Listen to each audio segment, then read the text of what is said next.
tinggi mengenai syariat Islam di Aceh.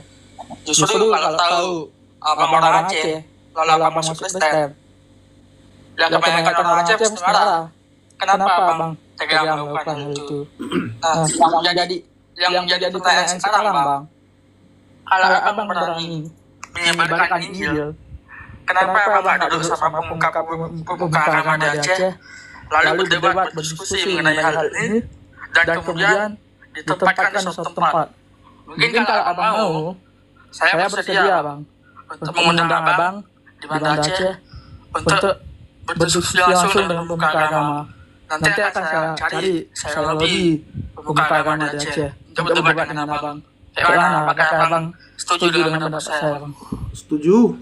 Setuju. Tempatnya di mana? Jangan di Aceh lah kalau bisa, di tempat lain.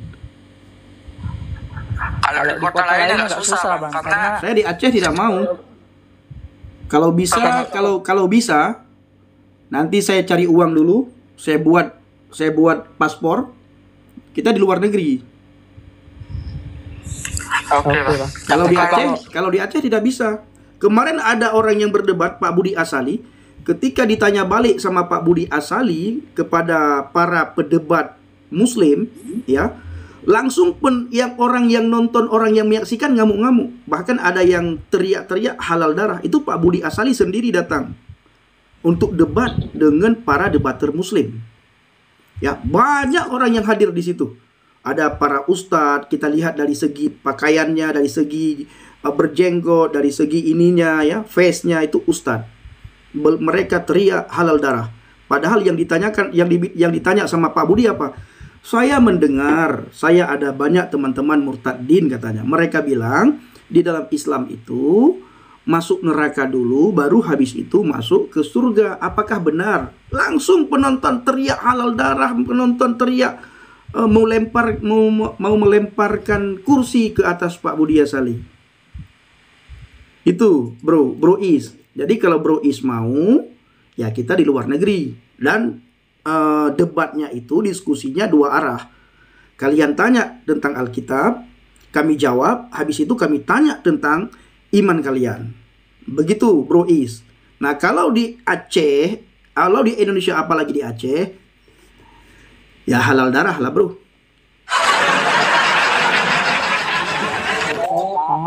Jadi secara langsung abang kayak meragukan kenyamanan di Aceh, keamanannya. Benar, benar bro. Karena Bro Is, saya banyak diancam Bro Is.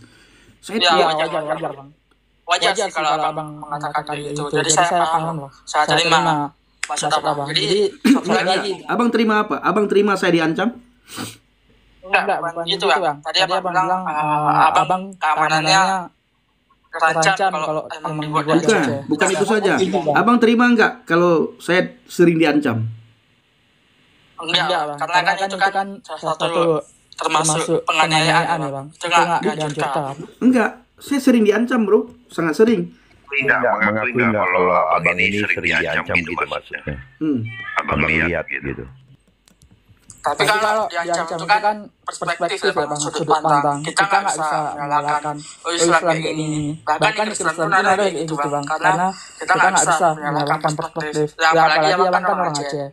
Otomatis orang tua abang, leluhur abang itu Islam. Jadi yang merusak sudut pandang masyarakat Aceh ini kenapa? Seorang PNI yang memang orang tua Islam, orang tua yang diajarkan Islam kepada anaknya, yang kemudian dia murtad, itu yang merusak perspektif masyarakat Aceh. Yang kemudian mereka membenci, mengancam, bahkan sampai menghina abang, agama. Itu kan tergantung perspektif. Kita nggak bisa pukul rata. Kalau kita pukul rata Islam menghina Kristen nggak bisa. Itu tergantung pribadi manusia, pribadi orangnya. Tergantung sudut pandang yang mana. Jadi ya saya terima pendapat abang bahwa kalau abang ke Aceh itu keamanannya diragukan. Saya sepakat dengan itu. Mungkin pertanyaan saya satu lagi bang mengenai ini bang. Mungkin ini maaf ya bang, ini sudut pandang saya.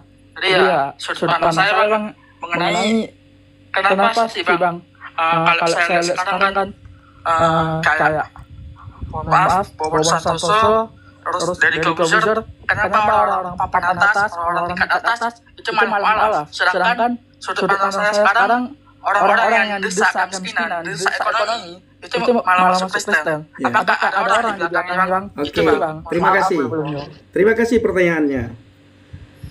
Di Indonesia ini sangat mudah untuk masuk Islam, ya, sangat mudah untuk masuk Islam. Tetapi orang Islam masuk Kristen itu sangat sulit, apalagi orang Aceh. Orang Aceh masuk Kristen itu tidak diterima begitu saja, bro. Ya, sekalipun kamu bilang miskin saya, karena utang saya, karena perempuan, sangat sulit untuk masuk Kristen.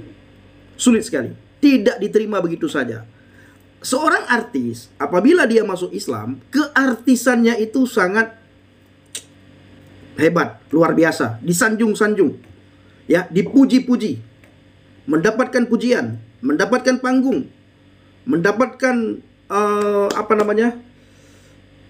ya, seperti diberikan semangat atau disupport, dipuja-puja. Nah, tetapi apabila seorang artis masuk Kristen, itu hilang keartisannya, hilang. Seperti Asmiranda masuk Kristen, hilang keartisannya. Bagi saya, mau dia kaya, mau dia miskin, dia masuk Kristen, dia masuk Islam misalnya, seperti Babon Santoso, siapa lagi? Dr. Richard Lee, siapa lagi? Deddy Komposer. Di satu sisi, saya sangat bangga mereka masuk Islam. Kenapa? Karena Alkitab sudah mencatat detik-detik kedatangan Yesus yang kedua kali. Di akhir zaman nantinya akan banyak orang yang menyangkal Yesus. Akan banyak orang yang meninggalkan Kristus. Akan banyak. Karena kenyamanannya, karena popularitasnya, karena dukungan ini itu, sehingga mereka mengabaikan keselamatan. Tapi Alkitab berkata apa? Untuk apa kita miliki seluruh isi dunia ini kalau jiwa kita tidak selamat? Itu abangku, Bang Is, ya. Oke, Bang. Jadi bagi saya Bang Is, mau dia ini satu lagi ya. Apa sih ruginya bagi saya, bagi kami orang Kristen ketika Babon Santoso masuk Islam? Dan selama dia berada di dalam imannya yang lama, apa yang sudah dia lakukan tentang imannya yang lama? Dan apakah itu berpengaruh pada kekristenan? Seandainya yang masuk Islam misalnya ya, Romo Daniel. Nah, itu bagi saya sedih sekali, ya. Tetapi yang masuk Islam seorang Babon Santoso, ya biarkan aja dia masuk Islam. Masa dia Kristen ataupun dia Katolik juga nggak ada apapun yang dia lakukan untuk imannya, untuk kepercayaannya, nggak berpengaruh apapun dia di dalam kekristenan, nggak berpengaruh apapun dia di dalam Katolik. Oke, Bang. Berarti intinya Bang masuk Kristen itu bukan atas dasar ekonomi, ya, Bang? Saya menemukan keselamatan di dalam Yesus. Ya, saya sangat menderita, Bang. Saya sangat menderita ketika masuk Kristen. 4 tahun lamanya saya dalam penderitaan. 2 tahun lamanya, 1 tahun pertama itu menderita sekali. 1 tahun pertama saya sering ambeien karena sering makan Indomie. Sering ambeien. Tahun kedua mulai kurang penderitaan saya. Tahun ketiga mulai kurang. Tahun keempat mulai kurang. Dan sekarang ya puji Tuhan saya sudah melayani Tuhan. Saya sudah keliling-keliling Indonesia. Masuk ke pedalaman-pedalaman, masuk ke desa-desa untuk memberitakan Injil, masuk ke kampung-kampung Kristen yang sudah dimualafkan. Saya coba tarik mereka kembali kepada Kristus, ya, ke jalan yang benar. Bang Is tahu, ada satu hal yang dialami oleh mu'alaf yang sangat sulit, ya, dilakukan oleh mu'alaf. Abang tahu? Bahasa Arabnya. Makanya coba Bang Is tunjukkan kepada saya ada seorang mu'alaf yang pintar baca Al-Quran selain Ustadz Felix Yao. Itu butuh waktu, Bang, untuk menjawab pertanyaan itu. Saya nggak bisa terlalu menjawab mana kali, karena nanti takutnya salah ngomong, salah ucap. Hal semacam itu perlu kajian, perlu data. Oke, sekarang Abang tahu Don Ditan? Siapa bang? Donditan. Donditan nggak tahu bang. Oh nggak tahu. Donditan sudah lama dia mu'alaf, tapi nggak pernah dia bahas tentang Al-Quran. Dia dipanggil ke masjid-masjid, yang dia bahas apa? Alkitab. Yang dia perdengarkan apa? Tentang Yesus. Coba kalau kami, saya Murtadin, membahas Al-Quran, membahas hadis, membahas Islam. Tidak lama ditangkoi saya.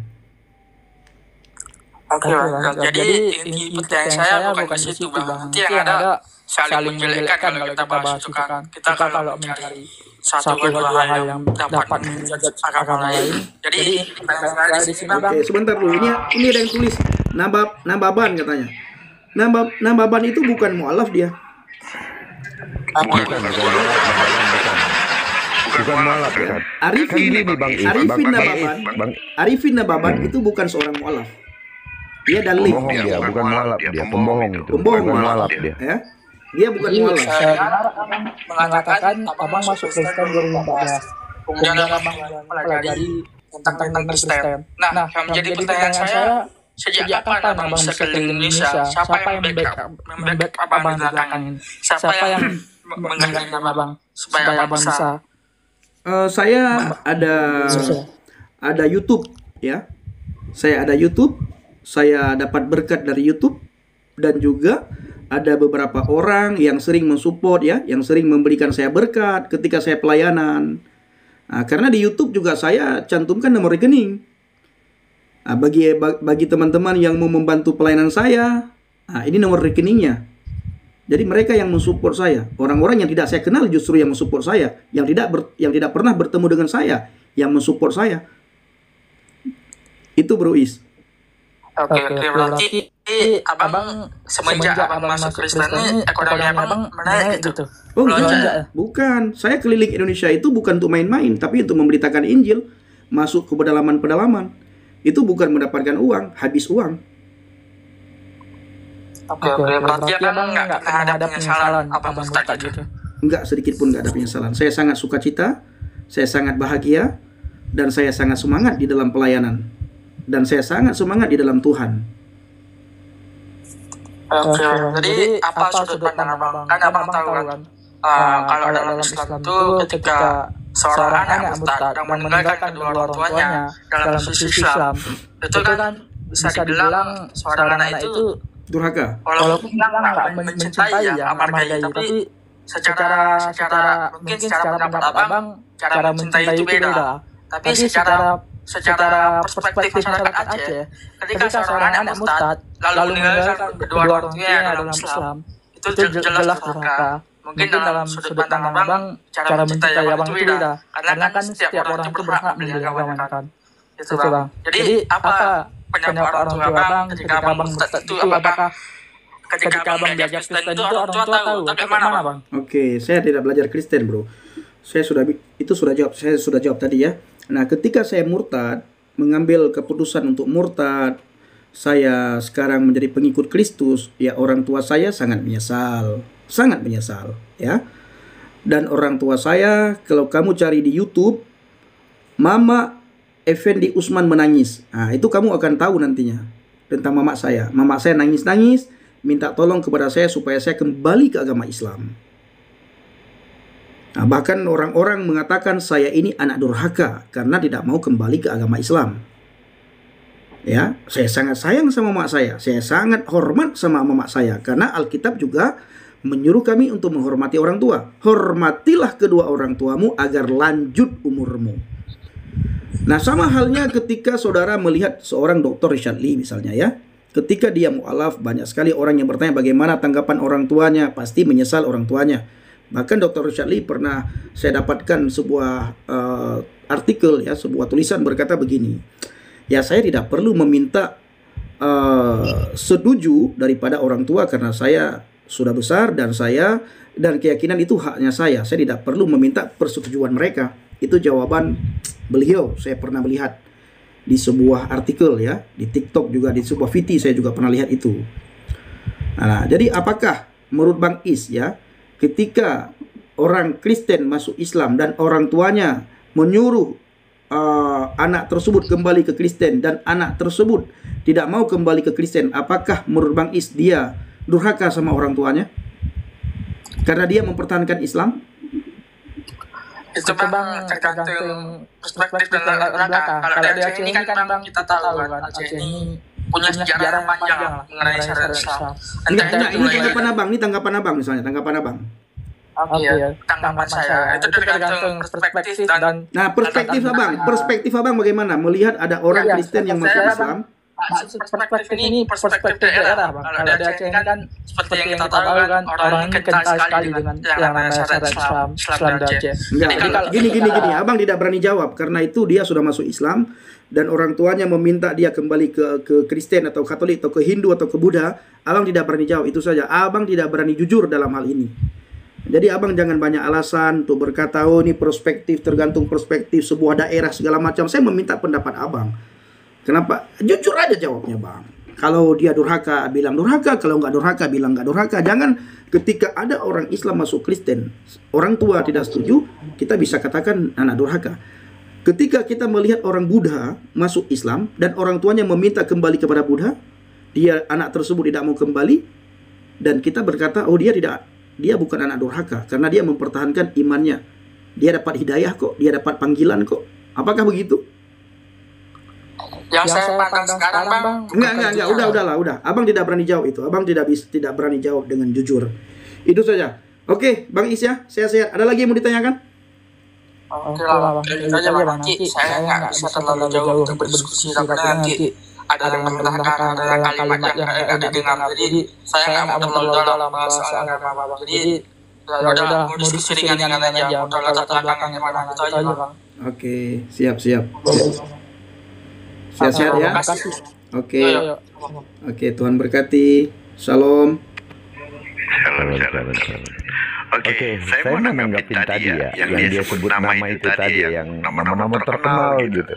Saya tadi baru nonton satu berita atau video ya, gitu ya. Salam Bang Jackson. Jadi ternyata dari salah satu yang disebut tadi itu mengeluarkan produk agak Islami. bahkan kalau abang lihat Jadi orang ini bilang begini bang, orang ini bilang gini. Jadi di tempat saya itu ada tukang jualan sayur gitu. Habis itu dia pindah lah ke sebelah. Habis itu dia jualan tomat, tapi tomatnya itu sekarang agak Islami bikinnya.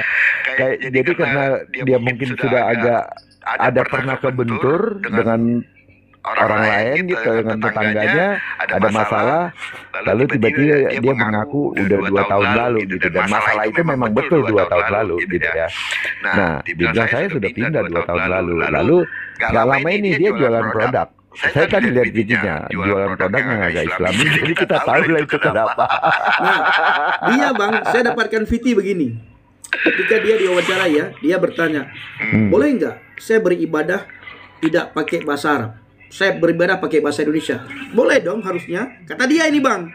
Sehingga saya paham apa yang saya bacakan. Saya mengerti apa yang saya bacakan. Kan Tuhan itu tahu semua bahasa, kata dia. Banyak yang komentar-komentar pedas bang. Nggak boleh. Nah, terus kata Felix Yao, oh boleh nggak apa-apa. Lalu banyak sekali komentar, nggak boleh. Itu bisa-bisa dia pura-puranya bang. Ada tele. Tadi abang boleh cari di videonya. Ya, saya tadi lihat itu. Jadi ada seorang agak bule-bule. Iya, saya lihat, saya dengar itu. Saya post ulang. Saya post ulang, Bang. Oh iya, saya juga punya. Ada produk nih. Baru yang botak yang satu itu, yang botak yang satu itu yang suka podcast. Mana pernah dia kelihatan Islam? Tidak pernah. Luar biasa. Enggak pernah. Cuman nama aja itu, agama aja. Kita tahu lah itu, gitu. Jadi makanya saya bilang, kalau kalian yang muslim masuk Kristen, siap-siap kalian jadi penjahat dan dicari, diburu oleh semua orang. Tetapi ketika kami orang Kristen masuk ke Islam, kami akan jadi selebritis.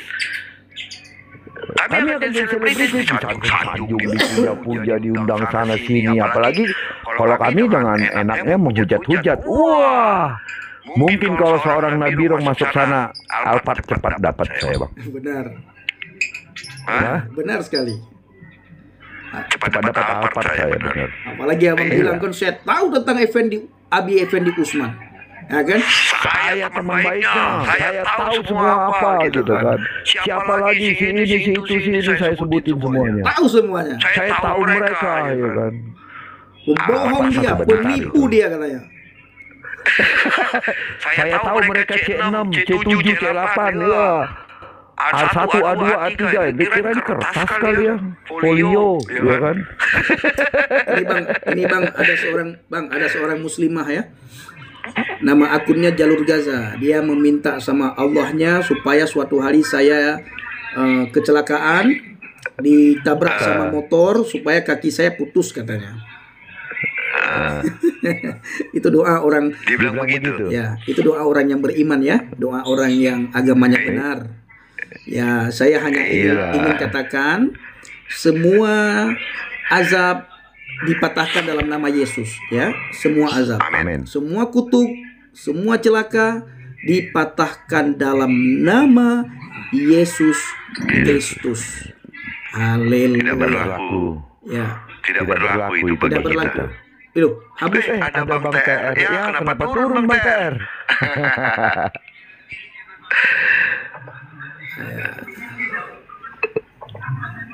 Timothy. Dalam Timothy.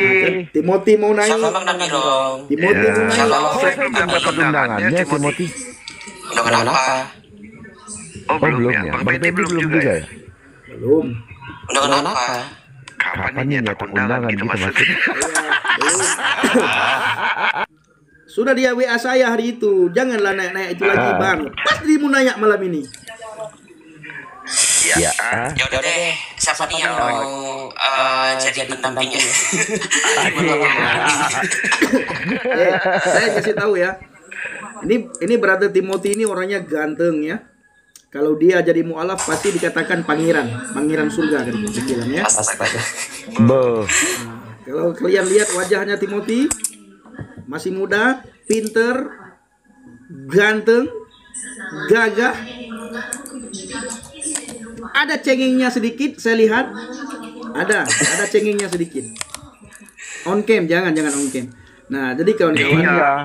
Kalau mengadakan pengajian, ibu-ibu nggak mau pulang Bang, beneran.